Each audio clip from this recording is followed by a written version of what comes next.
পরিমাণ কষ্ট করলো রে যুবক, আমার মা আমার জন্য কি পরিমাণ কষ্ট করলো। ওই মাকে আপনি আমি আজকে ঘর থেকে বের করে দেই, ওই বাবাকে আজকে আপনি আমি ঘর থেকে বের করে দেই রে যুবক।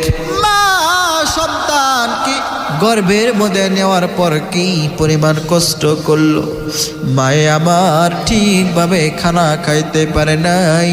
মা যখন খানা খাইতে বসে, সন্তান মায়ের প্লেটের মধ্যে প্রস্রাব করে দেয়, পায়খানা করে দেয়, মার খানাটা নষ্ট হয়ে যায়।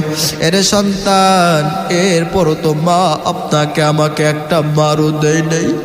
মা যখন বাথরুমের মধ্যে যায়, সন্তান কান্নায় বেকুল হয়ে যায়। মা ঠিকভাবে বাথরুমও করতে পারে না রে যুবক। মা বাথরুম থেকে আইসা সন্তানকে বুকের মধ্যে জড়ায় ধরে। সন্তান যখন কান্না করে, মা কত সুন্দর বুঝে ফেলায় আমার সন্তান এখন দুধ খাবে। ওই বা সন্তান কি বুকের দুধ পান করায় কত সুন্দর লালন পালন করে আজকে আপনাকে আমাকে বড় করছে। ওই মাকে তুমি কেমনে কষ্ট দাও রে যুবক। যে মা ব্যাপারে আমার নবী আমার হাদিসের মধ্যে জানায়া দেন, নবী আমার বলেন, যদি কোনো সন্তান মা বাবার দিকে একটা সুন্দর চোখ দিয়ে, যদি ভালোবাসার চক্ষু দিয়ে ওই মা বাবার দিকে যদি সন্তান তাকায়, নবী আমার জানায়া দেন, একবার একটা হজ ওমরা হজ করিলে যে পরিমাণ সওয়াব, ওই পরিমাণ সওয়াব ওই সন্তানের আমল নামায় লেখিয়া দেয়।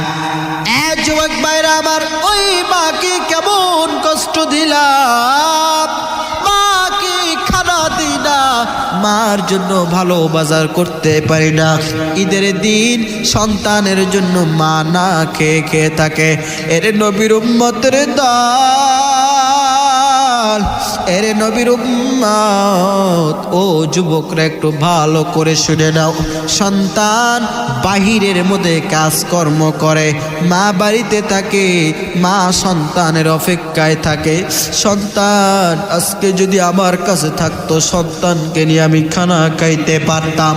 4 বছর হয়ে গেল রে যুবক, 27 রোজায় সন্তান